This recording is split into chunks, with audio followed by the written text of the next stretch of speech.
Hi, it's Peg and Des on Breaking Bad.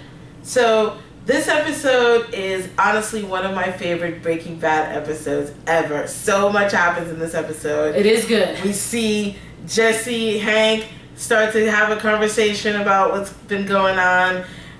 We have the confession, which is actually the title of this episode, Confessions. And we see Saul and Jesse and Walt have, a little bit of a talk about what Jesse's future might need to be. Right. But before we dive into all of that, you need to subscribe to this channel. You need to like our videos and watch us on our other videos. All right, so let's dive right in. Let's talk about the cold open first. Love these cold opens, by the way.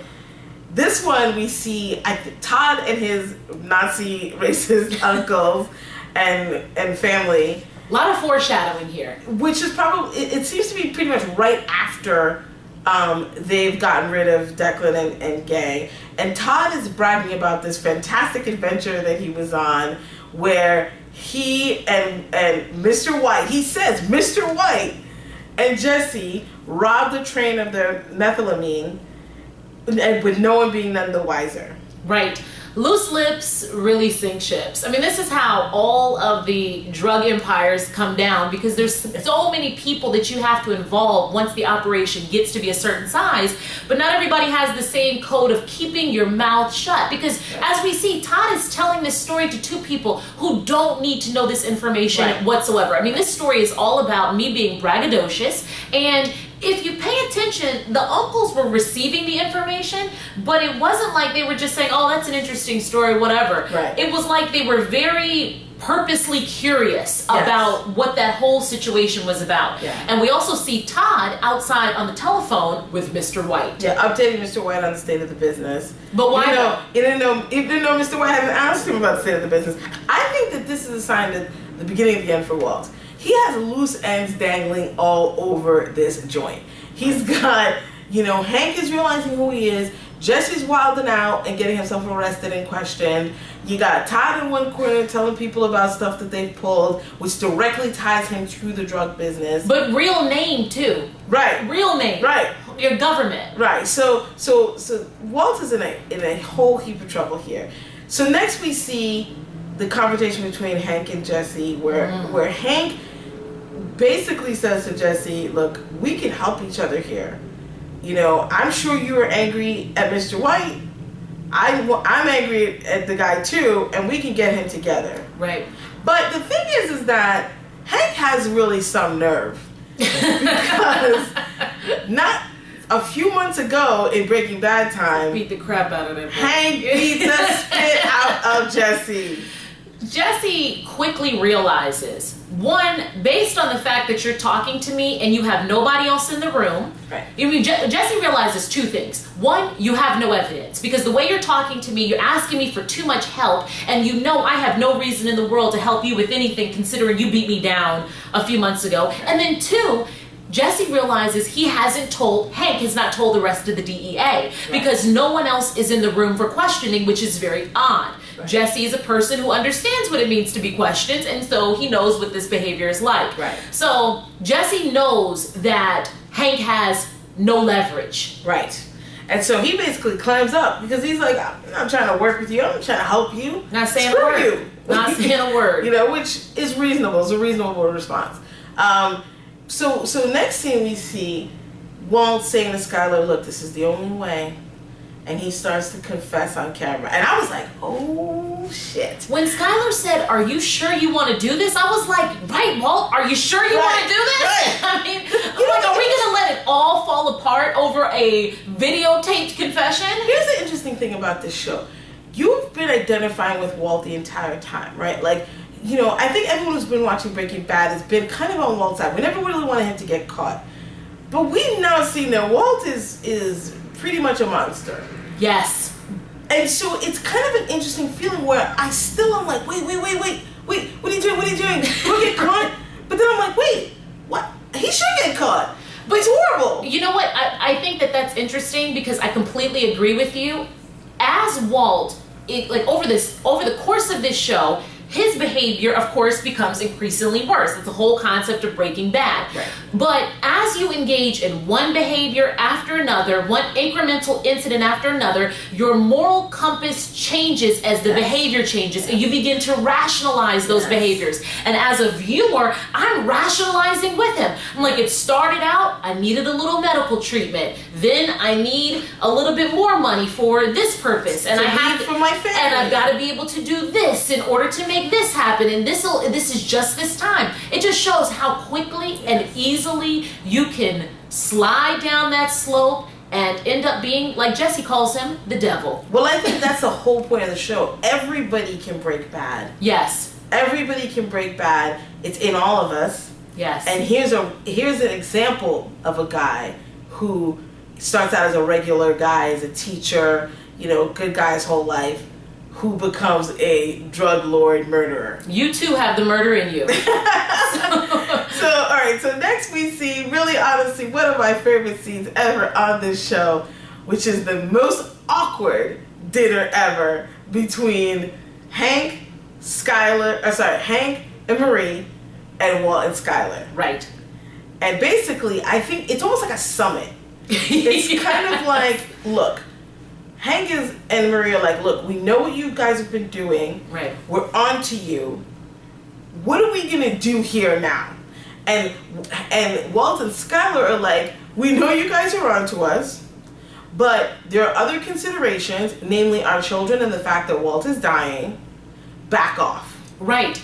I mean, Walt's whole position is, Hank, you don't know anything. Before you go down what he's really describing as like a wild goose chase. He's trying to make Hank sound crazy. Yeah. Before you go down this wild goose chase, just think about the implications on my family, your family, because we're all family. Right. And this infuriates Hank. It's like, how dare you come to me at this table and talk to me about thinking about family when in fact you have been endangering your own, you have endangered mine, and you've caused all kinds of havoc for so many other people. Right, and Marie is equally infuriated. I mean, Marie actually says, why don't you just kill yourself? Yeah. Like, that's the solution to this whole problem. And Skylar is like, that is not the solution to this whole problem. Right. Skylar doesn't even want to hear about that. And I thought that was that goes to show how angry Marie is. Right. To where she would actually suggest that Walt just end it. Just hate. She has hate in her heart. Yeah. And at the end, Hank tells Walt, you're crazy if you think you're going to get away with this. And then you see Walt hand Hank the CD. Yes. Which cuts to the next scene, which I loved. Yes. Marie and Hank are standing up in the living room watching Walt on camera describe how Hank convinced him to be the chemist for a massive drug operation that was fueled and led by Hank based on his connections from the DEA, and it all makes sense. And then we see Hank look at Marie, because Walt makes a comment on camera about $170,000. Hank looks at Marie and is like, what is he talking about? Right.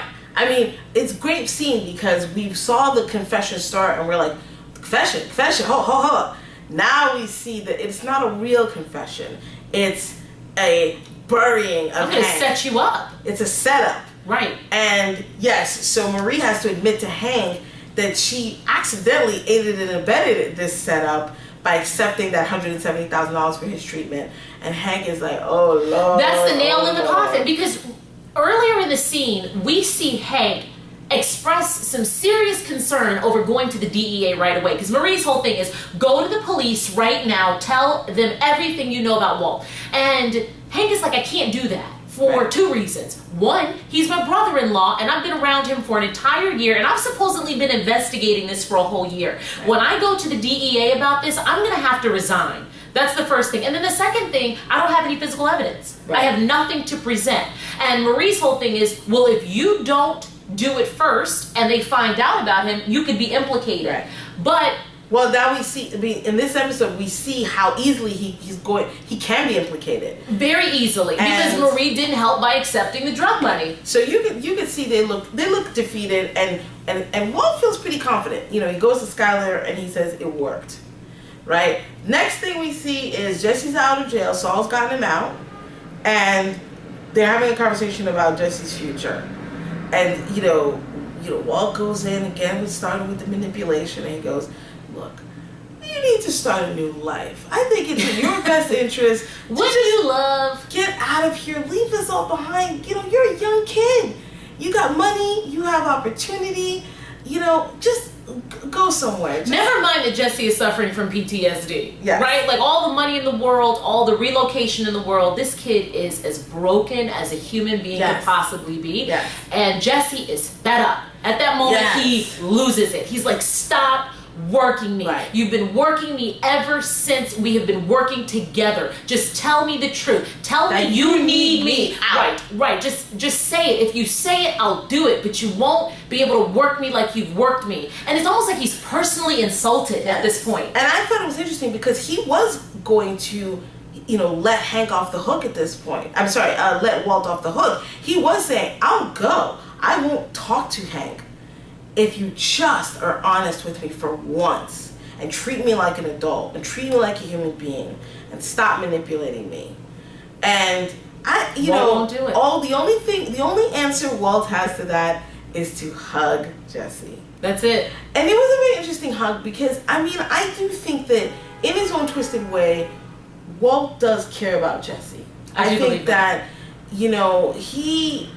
He's holding on. The part of him that still cares about Jesse is still his humanity. It's still the Walt part of this man. He's Right. Heisenberg, but he's Walter White.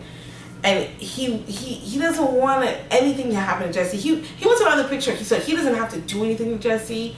He realizes Jesse represents a loose end, but he doesn't want, to have to do anything about that. He's already, when Saul even suggested that he, perhaps kill Hank, he was like, "Hell no, that's my brother-in-law. What are you talking about?" I think he feels the exact same way about Jesse. And so, Jesse, I think that hug made him feel a little bit better, and he agrees to be shipped off to Alaska. Right. And what happens next is a pivotal scene where Saul and Jesse and Huel are all preparing for Jesse to meet the extractor. Jesse has weed, of course. Saul says, "You cannot meet this man high. He will not take you if you're high." He knows that Jesse is disobedient, and he, not on camera, but there's some sort of communication where Huel lifts Jesse's weed off of him. Right. So we see, what I thought was funny was we see Saul give Jesse this burner phone and this little Hello Kitty phone. Right. And I think it's funny that, first of all, Saul is the kind of man that has a drawer full of burner phones. And secondly, What happens when you deal with drug dealers? he doesn't even know the name of this extractor. He just has a number to call. Here's somebody who's going to, make you disappear. And yeah, he signals to Huel, "Look, take the weed off him because he's not, reliable." But when Jesse stands there and realizes what happened, he makes that mental connection with that ricin cigarette because he always wondered what happened to that cigarette. Right. So this whole situation, I think, is kind of complex in terms of all of the things that happen. But Jesse's standing there, reaches in his pocket, realizes weed has been lifted, immediately goes back in his mind and says, "In the same way my weed was lifted, that ricin cigarette was lifted." And then that's when he says, Huel was the one, in his mind, Huel is the one who lifted my weed. He also lifted the ricin cigarette, which means that Walt was responsible for lifting the ricin cigarette, which means he is responsible for killing Brock. No, poisoning. Brock's not Oh, dead. excuse me, poisoning Yes. Brock. Yeah, for poisoning Brock. Right, he didn't use the ricin on Brock. We think he used Lillian Valley because that was the tip off. But yeah, and this is the final straw for Jesse because Jesse, how Jesse feels about kids. Poisoning children. And this is when he really realizes Walt is a monster that must be stopped. Right. So he immediately joins the Hank and Marie side of the table in his mind, right? And he races over to Walt's house and he's about to burn his house down. He has gasoline and he is wildly throwing it around and cut. End. That's it. That's it. All right. So that's it for this episode as well. So some good stuff here. Yeah, please subscribe to our channel and like our video. If you have any comments, let us know. And also follow us on Twitter @PeganDoes. Yeah, absolutely. Don't forget to catch our other videos too. Yep. All right. See you next time. Bye. Bye.